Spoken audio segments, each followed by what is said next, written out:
Good evening student, कैसे हैं आप सब। Let's begin. Start class 8 science NCERT chapter 1 crop production and management फसल उत्पादन एवं प्रबंधन। हमने अपने चैप्टर में लास्ट क्लास में पढ़ा था स्टूडेंट, आपको याद होगा खरपतवार क्या होते हैं। खरपतवार फसल के लिए क्यों जरूरी नहीं होते हैं। खरपतवार को किन किन तरीकों से हटाया जाता है।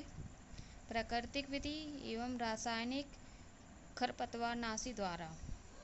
और खरपतवार का उपयोग करते समय किसान को क्या क्या सावधानी बरतनी चाहिए। तो स्टूडेंट, कल तक की लास्ट क्लास में हमने पढ़ लिया था। आज हमको पढ़ना है अपना टॉपिक कटाई, जिसको मैं हेडिंग कर रही हूँ। चलिए तो स्टूडेंट, हम पढ़ते हैं कटाई क्या होता है। फसल कटाई का एक महत्वपूर्ण कार्य है। फसल की कटाई एक महत्वपूर्ण कार्य है। फसल पक जाने के बाद उसे काटना कटाई कहलाता है। कटाई के दौरान या तो पौधों को खींचकर उखाड़ लेते हैं अथवा उसे धरातल के पास से काट लेते हैं। एक अनाज फसल को पकने में लगभग 3 से 4 महीने का समय लगता है। हमारे देश में दरांती की सहायता से हाथ द्वारा कटाई की जाती है। चित्र 1.7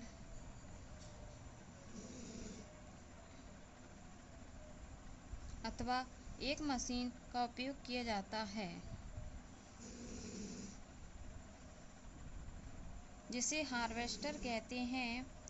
काटी गई फसल से बीजों दानों के भूसों से अलग करना होता है, इसे थ्रेसिंग कहते हैं।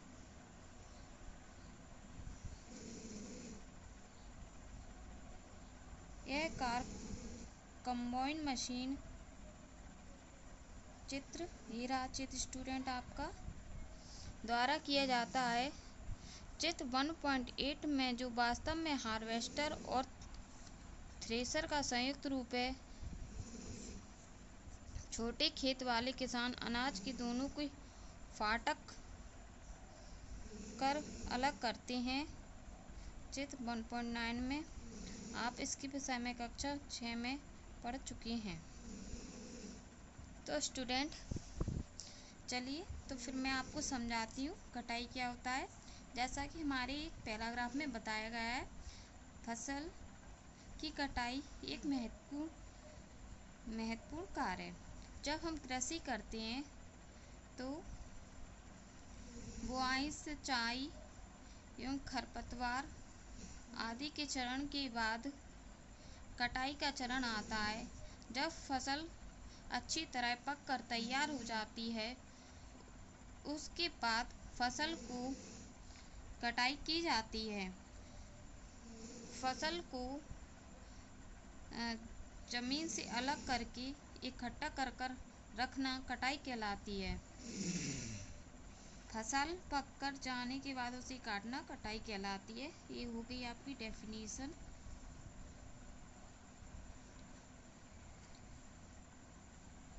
कटाई करते समय या तो पौधों को खींचकर उखाड़ लेते हैं या उसे धरातल के पास से, मतलब जड़ से थोड़ी ऊपर से काट लेते हैं।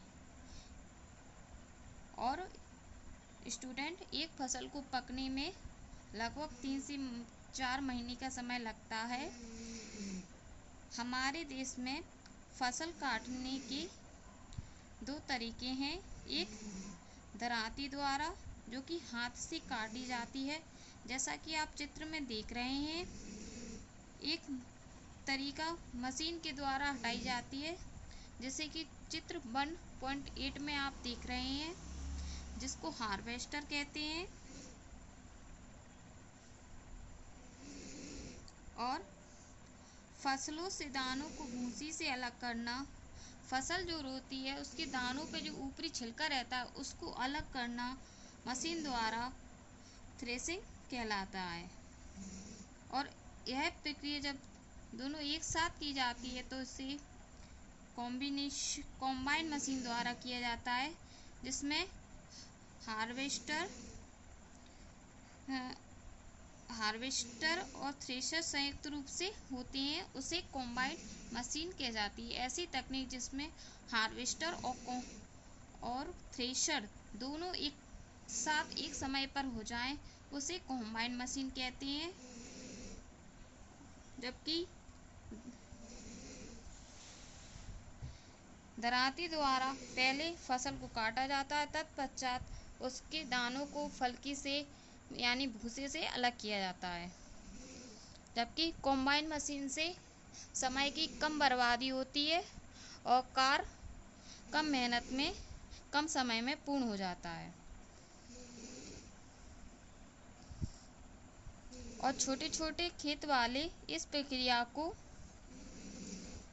फटक कर यानी जो फसल होती है फलक सहित उसको कूटकर फिर फटक कर चारे यानी भूसा को अलग करते हैं। जैसे कक्षा 6 में आपने पढ़ा होगा विनोइंग मेथड, यानी हवा के सामने एक फैन चढ़ रहा होता है, उसके सामने फसल को उड़ाई जाती है, जिससे फलकी अलग उड़ जाती है और दाना एक साइड उड़ जाता है, जैसे कि आप इस इमेज में देख रहे हैं। अब देखिए हम पढ़ते हैं ये वाला ब्लू बॉक्स। कटाई के बाद कभी कभी तन के टुकड़े खेत में ही रह जाते हैं, जिन्हें किसान जला देते हैं। पहले इन टुकड़ों के खेत में जलाने के कारण चिंतित हैं। वह जानती है कि इससे प्रदूषण होता है, इससे खेत में पड़ी फसल आग लगने का खतरा भी है। स्टूडेंट, जैसे कि आप गांव में जाते होंगे तो आपने देखा होगा कि जब फसल को काट दिया जाता है तो उसके निचले हिस्से को खेत में ही छोड़ दिया जाता है या उसको जला दिया जाता है, तो उससे वातावरण प्रदूषण होता है और उसमें उसका बने रहने से वातावरण में प्रदूषण भी होता है। गर्मियों में उसमें आग लगने की संभावना भी अधिक बढ़ जाती है। तो यह विचार आता है।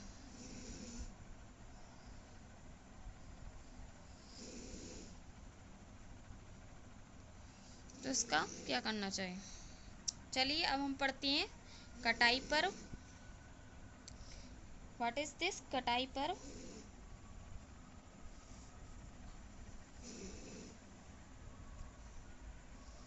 तीन चार महीने के कठोर परिश्रम के बाद कटाई का समय आता है। स्वर्णिम दानों से भरी खड़ी फसल किसानों के हृदय में उल्लास एवं अच्छे समय का भाव संचारित करती है। यह समय थोड़ा आराम करने एवं खुशी मनाने का है, क्योंकि पिछले ऋतु के प्रयत्न को फल मिलता है। इसलिए भारत के सभी भागों में कटाई का समय हर्षोल्लास एवं खुशी का होता है। पुरुष एवं महिलाएं सभी मिलकर इस पर्व को मनाते हैं। कटाई ऋतु के साथ कुछ विशेष पर्व जैसे पोंगल, बैसाखी, होली, दिवाली, नवन्या एवं बिहू जुड़े हुए हैं। स्टूडेंट, कटाई पर्व होता है जैसे कि जो हमारे किसान होते हैं देश के, वो लगातार 3-4 महीने अपनी फसल की उपज में दिन रात अपने तन मन धन से मेहनत से लगे हुए होते हैं। जब वो फसल पक कर तैयार हो जाती है तो 3-4 महीने बाद फसल कटाई का समय आता है, जो कि किसान के जीवन में काफ़ी हर्षोल्लास का होता है, जिसे किसान बड़ी ही उत्साह के साथ मनाया जाता है। हमारे राज्यों में कटाई पर्व विभिन्न नामों से जाना जाता है, जैसे कि पोंगल, बैसाखी पंजाब में, होली, दिवाली इत्यादि करके, बिहू असम में, ये सब फसल कटाई के पर्व हैं। आइए स्टूडेंट, अब हम अपना नेक्स्ट टॉपिक पढ़ते हैं, जिसका नाम है भंडारण। भंडारण क्या होता है? उत्पाद का भंडारण एक महत्वपूर्ण कार्य है। यदि फसल के दानों को अधिक समय तक रखना हो तो उन्हें नमी, कीट, चूहों एवं सूक्ष्म जीवों से सुरक्षित रखना होगा। ताज़ा फसल में कमी की मात्रा अधिक होती है, नमी की मात्रा अधिक होती है यदि फसल के दानों को सुखाए बिना भंडारित किया जाता है तो उनके खराब होने अथवा जीवों द्वारा आक्रमण से भी अंकुरण के लिए अनुपयोगी हो जाते हैं। अतः भंडारण से पहले दानों यानी बीजों को धूप में सुखाना आवश्यक है जिससे उसकी नमी में कमी आ जाए। इसमें उनकी कीट पीड़कों जीवाणु एवं कवक से सुरक्षा हो जाती है। किसान अपनी फसल उत्पादक का भंडारण जूट के बोरों धातु के बड़े पात्र में करते हैं परंतु बीजों का बड़े पैमाने पर भंडारा साइलो और भंडारण गृह में किया जाता है स्टूडेंट आपको पता होगा फसल कटने के बाद उसको भंडारण यानी स्टोर किसी इकट्ठे सेफ जगह पर रखने को भंडारण कहते हैं क्योंकि फसल को वो नमी एवं कीट कीटाणु से बचाए रखना अति आवश्यक है। यदि हम नमी युक्त फसल को स्टोर करके रख लेंगे तो वो खराब हो जाएगी, इसलिए फसल को भंडार करने से पहले उसे धूप में सुखाया जाता है और उसे नमी विहीन स्थान पर रख दिया जाता है जिससे वो सुरक्षित रहती है। छोटे किसान तो जूट के बोरों धातु के बड़े पात्र में अपना अनाज का भंडारण यानी फसल का स्टोर करते हैं जबकि बड़े किसानों के लिए अपनी फसल का भंडारण साइलो या भंडार गृह में किया जाता है जिससे वो धूप नमी कीड़ों जीवाणु इत्यादि से अपनी फसल को सुरक्षित रख सकें। मैंने अपनी माँ को रखे लोहे के ड्रम में नीम का सूखा पत्तियाँ रखते देखा, मुझे आश्चर्य हुआ। स्टूडेंट आपने कभी अपने घर पे देखा होगा कि जो आपकी मम्मी दादी नानी है वो फसल यानी आपके घर पर गेहूँ आता होगा साल भर के लिए तो वो किस तरह इसको सुरक्षित रखती हैं, तो वो उसमें कुछ नीम की पत्तियाँ या नीम की पत्ती रख देती हैं। वो ऐसा क्यों करती हैं? वो इसलिए ऐसा करती हैं जिसमें उसमें कीटाणु या कोई खराब बैक्टीरिया ना पनपे और फसल यानी अनाज खराब ना हो, उससे सुरक्षा के लिए वो ऐसा करती हैं। भंडार गृह में किया जाता है जिससे उनको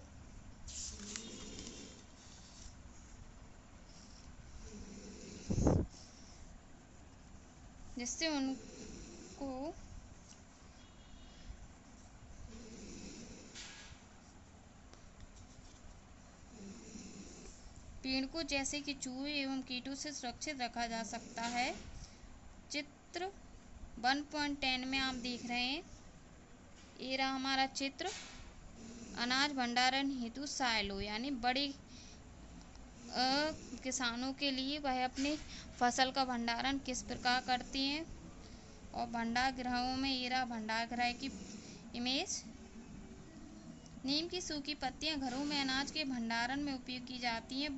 बड़े भंडार गृहों में अनाज को पीड़कों एवं सूक्ष्म जीवों से सुरक्षित रखने के लिए रासायनिक उपचार का उपयोग किया जाता है। चूँकि हमारे गृह में हमारी दादी नानी तो नीम की पत्तियों से अपनी फसल को बचाती हैं जबकि जो बड़े गृहों में रासायनिक दवाइयों द्वारा फसल की सुरक्षा की जाती है।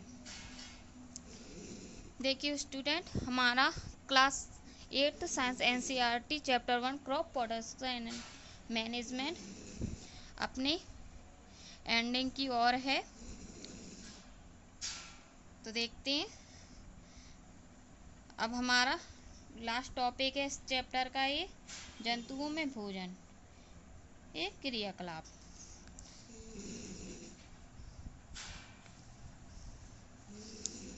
अपने अभ्यास पुस्तिका में निम्न तालिका बनाकर उनको पूरा कीजिए। खाद्य पदार्थ स्रोत। स्टूडेंट आपके लिए एक होम एक्टिविटी है, आपको क्या करना है, अपनी नोटबुक में एक एक्टिविटी करनी है। आपको कुछ खाद्य पदार्थों के नाम लिखने हैं और वह हमें किससे प्राप्त होती है यानी उनको स्रोत क्या है वो लिखना है।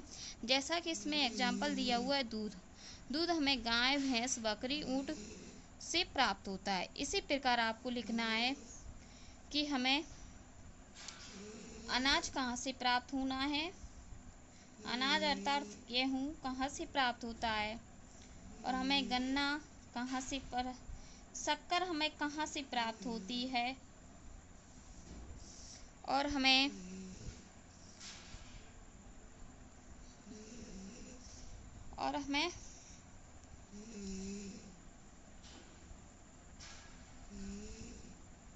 जल कहाँ से प्राप्त होता है इत्यादि बारों के आपको लिखना है।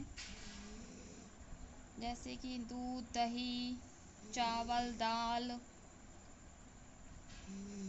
शक्कर, गुड़,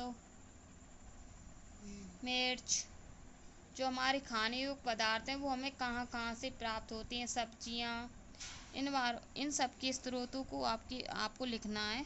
इस सारणी की पूर्ति के पश्चात आपने देखा होगा कि पौधों की ही तरह जंतु भी हमें विभिन्न प्रकार के खाद्य पदार्थ प्रदान करते हैं। समुद्र के तटीय क्षेत्रों में रहने वाले लोग मछली का मुख्य आहार रूप में उपयोग करते हैं। पिछली कक्षाओं में पौधों से प्राप्त होने वाले खाद्य पदार्थों के विषय में पढ़ चुके हैं। हमने अभी सीखा कि फसल उत्पादन के विभिन्न चरण, बीजों का चयन, बुआई इत्यादि है।